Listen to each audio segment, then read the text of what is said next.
এ যুবক ভাই বিদ্যু বাবা গো, আল্লাহর নবী আল্লাহর কসম খাইয়া বলেন, ওয়াল্লাযী নাফসি বিয়াদিহি, যেই রবের হাতে আমি মুহাম্মদের প্রাণ জমা আছে, ওই রবের কসম খেয়ে বললাম, ইন্নাহা লাতা'দিলু সুলুসাল কুরআন। কুল হুয়াল্লাহ সূরা হলো কোরআনের 1/3, অর্থাৎ একবার যদি কেউ কুল হুয়াল্লাহ সূরাটা তিলাওয়াত করে 10 পারা কোরআন তিলাওয়াতের সওয়াব তার আমলনামায় জমা হয়। এখন থেকে 10 মিনিটের মধ্যে আমার যে বাপ চাচারা চাদরটা গায়ে দিয়া আস্তে আস্তে লাঠিতে ভর দিয়া মাহফিলের ভেতরে আইসা বসবেন, আমার ওই বাপ চাচা গুলোরে ক্যান্সার দিয়েন না, আলসার দিয়েন না, ডায়াবেটিস দিয়েন না, প্যারালাইসিস দিয়েন না, অর্ধাঙ্গ দিয়েন না, কিডনিতে পাথর দিয়েন না, কিডনি ড্যামেজ করে দিয়েন না, হার্ট অ্যাটাক দিয়েন না, ব্রেন স্ট্রোক দিয়েন না। আল্লাহ যেই বাপ চাচা গুলো 10 মিনিটের মধ্যে মাহফিলে আসবে, গড়ের বিছানায় ফেলে পুতের বউয়ের বোঝা বানাইয়া কষ্ট দিয়ে মারিয়েন না। রমজান মাসে জুমআর দিনে সাজদার হালতে মরণ দিও, মরণের আগে জীবনে একবার মক্কা মদিনায় যাওয়ার তৌফিক দিও। জোরে আওয়াজ করে পড়েন আমিন। আমিন কইতে কি চা নাস্তা লাগবো? তো জোরে কোন, আরো জোরে, একসাথে। আপনাদের সকলের পরিচিত সূরা সূরাতুল ইখলাস তথা কুল হুয়াল্লাহ সূরাটি আমি তেলাওয়াত করেছি। কুল হুয়াল্লাহ সূরাটা পারেন কে কে হাত তোলেন তো? আলহামদুলিল্লাহ কোন। কুল হুয়াল্লাহ সূরা হলো কোরআনের 112 নম্বর সূরা। বলেন তো কোরআনের কত নম্বর সূরা? কুল হুয়াল্লাহ সূরার ভেতরে আয়াত হলো 4টা। বলেন তো কয়টা? 4টা। কুল হুয়াল্লাহ সূরার ভেতরে শব্দ হলো 15টা। বলেন তো কয়টা? 15টা। কুল হুয়াল্লাহ সূরার ভেতরে অক্ষর হলো 47টা। কয়টা বললাম? 47। কুল হুয়াল্লাহ সূরাটাকে মাক্কি সূরা বলে। জোরে বলেন কি সূরা বলে? কুল হুয়াল্লাহ সূরা 112 নম্বর সূরা। এই সূরাতে আয়াত হলো 4টা, শব্দ হলো 15টা, অক্ষর হলো 47টা। এই সূরাকে মাক্কি সূরা বলে। একবার পড়ুন না আল্লাহু আকবার। এই সূরাটার আলোচ্য বিষয় হলো, এই সূরার ভেতরে আমাদের রবের শান বর্ণনা করা হয়েছে। সুবহানাল্লাহ। কার শান? আল্লাহর শান বর্ণনা করা হয়েছে। এই সূরাটা পড়লে লাভ না লস? সবাই কর। আমি 4টা লাভের কথা আপনাদেরকে শোনাবো। প্রথম লাভের কথা শোনার আগে, যার কণ্ঠে আল্লাহ যেই পরিমাণ সুর দিয়েছেন, দরদ দিয়েছেন, মায়া দিয়েছেন, সবগুলো একাকার করে বলেন তো সুবহানাল্লাহ। وقال النبي صلى الله عليه وسلم والذي نفسي بيده إنها لتعدل ثلث القرآن। এ যুবক ভাই বিদ্যু বাবা গো, আল্লাহর নবী আল্লাহর কসম খাইয়া বলেন, ওয়াল্লাযী নাফসি বিয়াদিহি, যেই রবের হাতে আমি মুহাম্মদের প্রাণ জমা আছে, ওই রবের কসম খেয়ে বললাম, ইন্নাহা লাতা'দিলু সুলুসাল কুরআন। কুল হুয়াল্লাহ সূরা হলো কোরআনের 1/3, অর্থাৎ একবার যদি কেউ কুল হুয়াল্লাহ সূরাটা তিলাওয়াত করে 10 পারা কোরআন তিলাওয়াতের সওয়াব তার আমলনামায় জমা হয়। সুবহানাল্লাহ। সুবহানাল্লাহ কি শরীফাবাদে নাই? তো থাকলে একটু জোরে কোন। এই আপনারা দাঁড়ায় আছেন, এটা কি সাপ খেলার মাঠ নাকি? দাঁড়ায় আছেন কেন? এখানে বসতে দেরি হয়। মাজলিসু ফিকহিন খায়রুম মিন ইবাদাতি 60 সানা। পেন্ডালে বসার লগে লগে 60 বছরের বন্দেগীর সওয়াব আল্লাহ তারে দিয়া দিবে। সুবহানাল্লাহ। এ যুবক ভাই বিদ্যু বাবা গো, কেউ যদি 2 বার কুল হুয়াল্লাহ সূরাটা তিলাওয়াত করে 20 পারা কোরআন তিলাওয়াতের সওয়াব তারে দেওয়া হয়। সুবহানাল্লাহ। কেউ যদি 3 বার কুল হুয়াল্লাহ সূরাটা তিলাওয়াত করে 1 খতম কোরআন তিলাওয়াতের সওয়াব তারে দেওয়া হয়। এ যুবক ভাই বিদ্যু বাবা গো, একবার কুল হুয়াল্লাহ সূরা পড়তে 15 সেকেন্ড লাগে, 2 বার পড়তে 30 সেকেন্ড লাগে, 3 বার পড়তে 45 সেকেন্ড লাগে। এক কথায় 1 মিনিটের ভেতরে 3 বার কুল হুয়াল্লাহ সূরাটা পড়া যায়।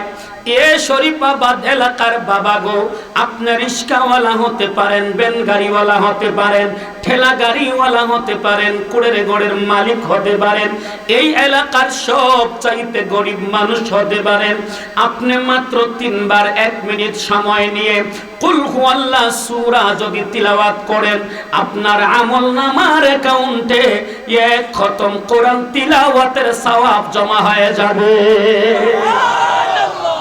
এ যুবক ভাই, বৃদ্ধ বাবা গো, কোন সন্তান যদি বাবার কবরের সামনে দাঁড়ায়, কোন ভাতিজা যদি চাচার কবরের সামনে দাঁড়ায়, কোন ভাগনা যদি মামার কবরের সামনে দাঁড়ায়, কোন নাতি যদি দাদার কবরের সামনে দাঁড়ায়, যার কবরের সামনে দাঁড়াইয়া 3 বার কুল হুয়াল্লাহ সূরাটা তিলাওয়াত করবে, তার কবরে ইজিলুট পেক্সিলুট বিকাশের মতো 1 খতম কোরআন তিলাওয়াতের সওয়াব পৌঁছে যাবে।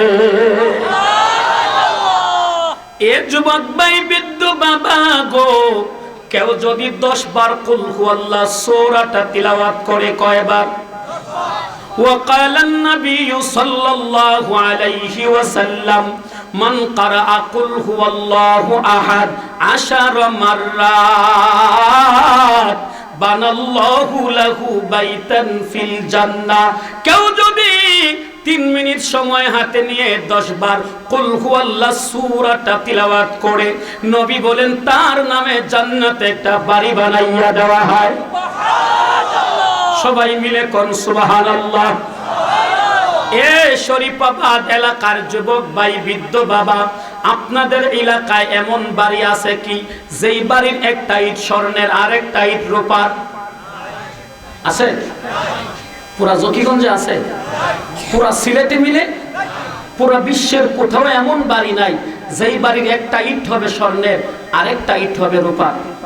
ভাই ক্যামেরা ট্যামেরা এখন আর চালু করে লাভ নাই, বয়ানটা করতে আমার দেন। নতুন আসছি তো, এরা আমার চিনে নাই, নাইলে বারান্দার ওই পারে দাঁড়াইয়া ওরা গ্যালারির মতো খেলা দেখতো না, এরা মনে করছে খেলা দেখতেছে। এই যুবক, আজকে মরলে কালকে 2 দিন, পরশু 3 দিন হবে, কথা কোন ঠিক না বেঠিক? এই মাস্তানি জীবনে অনেক করেছো, শোনো, তোমার জীবনে আর আমার জীবনে 2টা গোসল আছে। একটা গোসল তুমি তোমার হাতে করতে পারো নাই, আমি আমার হাতে করতে পারি নাই। নাম্বার 1, জন্মের পরের গোসলটা এই মাঠের কেউ দাঁড়িয়ে বলতে পারবেন না জন্মের পরের গোসল অর্থাৎ জীবনের প্রথম গোসল আমি আমার হাতে করেছি, অসম্ভব। জন্মের পরে আমি আপনি ওয়া ওয়া করে চিৎকার করেছি, আমার আপনার জনম দুঃখিনী মা অথবা দাত্রী মারা আমারে আপনারে গোসল দিয়েছিল। জীবনের শেষে আরেকটা গোসল আছে, মরণের পরের গোসল। এই যুবক, এই গোসল নিজের হাতে করতে পারবা না, তুমি আমি লাশ হয়ে পড়ে থাকবো, বড়ই পাতার গরম জল করা হবে, কেউ মগ আনবে, কেউ জগ আনবে, কেউ বালতি আনবে, সবাই মিলে তোমারে গোসল দিবে। এত মাস্তানি করো, জীবনের প্রথম গোসল নিজের হাতে করতে পারো নাই, জীবনের শেষ গোসল নিজের হাতে করতে পারো নাই, কিসের মাস্তানি করো? তুমি এত সাহস দেখাও।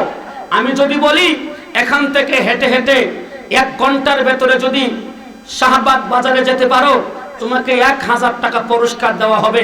রাতের 1টা 1 মিনিট থেকে নিয়ে 2টা 1 মিনিট পর্যন্ত 1 ঘন্টা যদি হেঁটে যেতে পারো 1000 টাকা পুরস্কার পাইবা।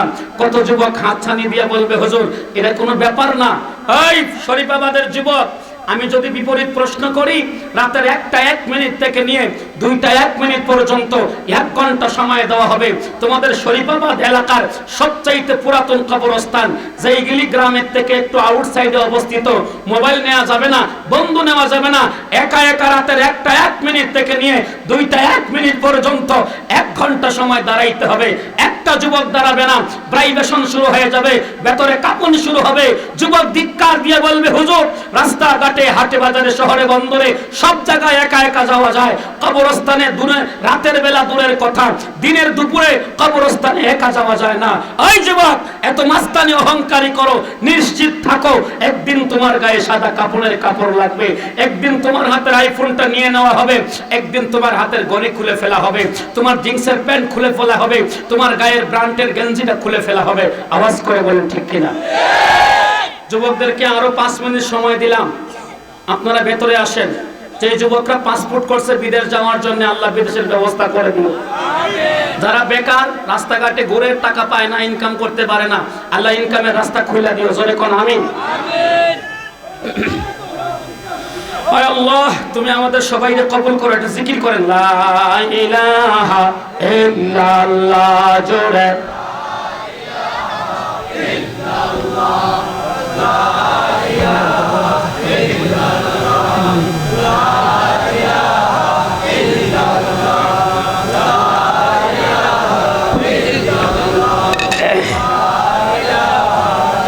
মাশাআল্লাহ মাশাআল্লাহ, লা ইলাহা ইল্লাল্লাহ জোরে, লা ইলাহা ইল্লাল্লাহ সবাই,